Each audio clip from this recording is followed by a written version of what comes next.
दोस्तों, आज इस पौष मास के तिथि को आज हम सुनेंगे आत्मा और परमात्मा की बहुत ही सुंदर कथा। आप सब ध्यान पूर्वक ये कथा अवश्य सुने। कैसे आत्मा किस योनियों में जन्म लेती है और आत्मा को मोक्ष प्राप्त कैसे होता है, इस कथा के माध्यम से आप अवश्य समझ पाएंगे। वीडियो पसंद आए तो वीडियो को लाइक करें, शेयर करें और सब्सक्राइब कीजिए। तो फिर चलिए वीडियो शुरू करते हैं। मृत्यु को आत्मा के सफर का एक पड़ाव मात्र माना गया है, क्योंकि अंत तो शरीर का होता है, आत्मा का नहीं। आत्मा तो मूल है और इसका सफर एक शरीर तक नहीं रहता है। इसे अनेकों शरीर में होकर गुजरना पड़ता है और हर शरीर के मिलने के पीछे कुछ न कुछ वजह होती है। ऐसा विष्णु पुराण, गीता और अन्य शास्त्रों में बताया गया है।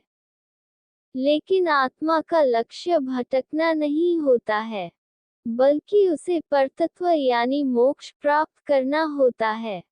मोक्ष वह है जब आत्मा का संयोग परमात्मा से होता है। परमात्मा को प्राप्त करने के लिए ही आत्मा विभिन्न शरीर को प्राप्त करता है। लेकिन एकमात्र कामना के चक्र में फंसकर आत्मा को बार बार विभिन्न योनियों में जाना पड़ता है। इस कथानुसार यह जड़ भरत की कथा है कि वह एक महान संत राजा थे। प्रजा का पालन भी वह धर्मपरायण होकर करते थे।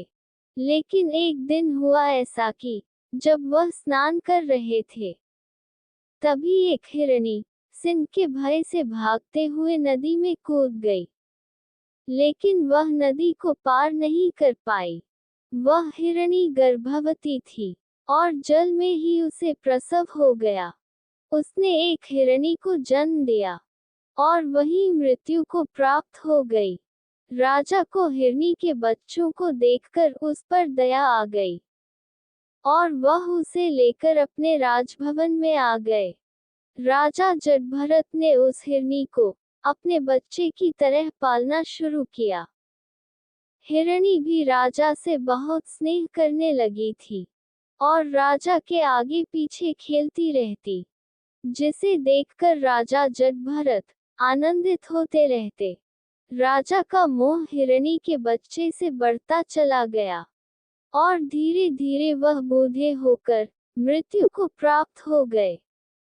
लेकिन मृत्यु के समय भी उस हिरणी से उनका मोह समाप्त नहीं हुआ। वह उसी के बारे में सोचते रहे।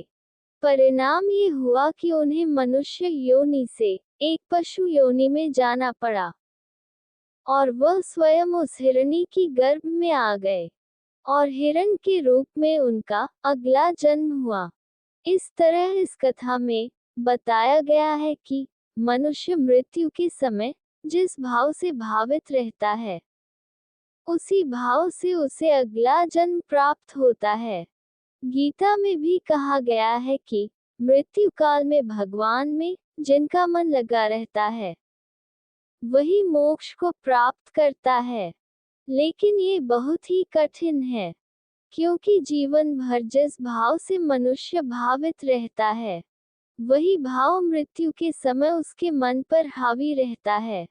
आपने देखा भी होगा कि घर में किसी की मृत्यु हो जाने के बाद अगर कुछ वर्षों में किसी बच्चे का जन्म होता है, तो लोग कहते हैं कि घर के वही सदस्य लौटकर आपके घर में बच्चे के रूप में आए हैं। दरअसल यह उस व्यक्ति के अपने परिवार के प्रति मोह और कामना को दर्शाता है, क्योंकि मनुष्य अपनी कामनाओं और परिवार के मोह से जल्दी निकल नहीं पाता है। गरुड़ पुराण में कर्मों की प्रधानता बताई गई है, जिसके अनुसार मनुष्य जैसा कर्म करता है, उसी के अनुसार उसे अगला जन्म मिलता है।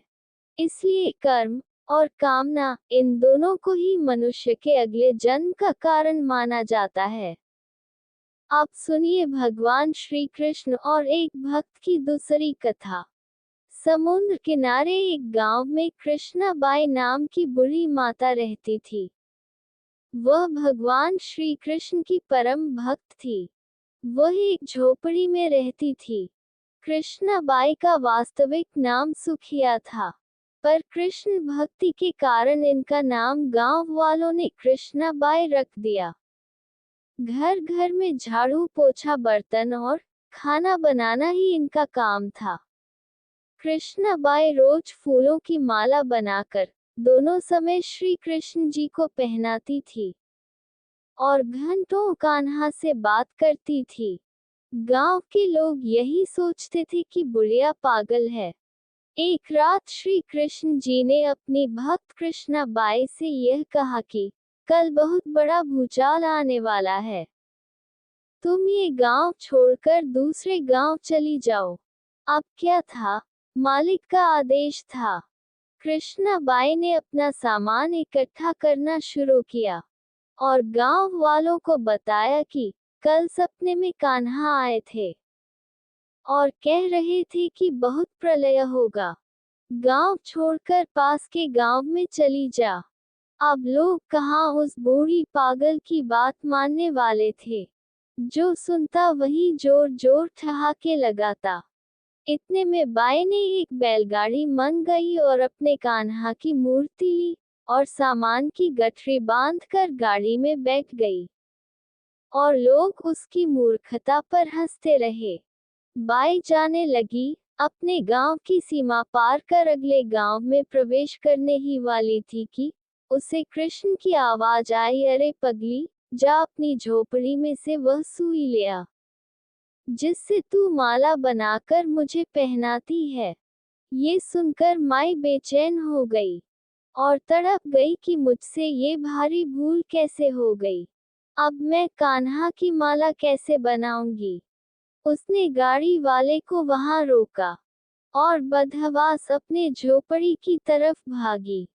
गांव वाले उसके पागलपन को देखते और खूब मजाक उड़ाते रहे। माई ने झोपड़ी के तिनकों में फंसी सुई को निकाला और फिर पागलों की तरह दौड़ते हुए गाड़ी के पास आई। गाड़ी वाले ने कहा कि माई तू क्यों परेशान है, कुछ नहीं होना। माई ने कहा, अच्छा अब चल, और जल्दी से अपने गांव की सीमा पार कर। गाड़ी वाले ने ठीक ऐसे ही किया। जैसे ही सीमा पार हुई, पूरा गांव ही समुद्र में समा गया। सब कुछ जलमग्न हो गया। गाड़ी वाला भी अटूट कृष्ण भक्त था। भगवान ने उसकी भी रक्षा करने में कोई विलंब नहीं किया। इस कहानी से हमें ये शिक्षा मिलती है कि प्रभु जब अपने भक्त की मात्र एक सुई तक की इतनी चिंता करते हैं तो वह भक्त की रक्षा के लिए कितना चिंतित होते होंगे। जब तक उस भक्त की एक सुई उस गांव में थी, तब तक पूरा गांव बचा था। इसीलिए कहा जाता है कि अगर इस दुनिया में संत एवं अच्छे व्यक्ति न होते तो ये संसार कब का समाप्त हो गया होता।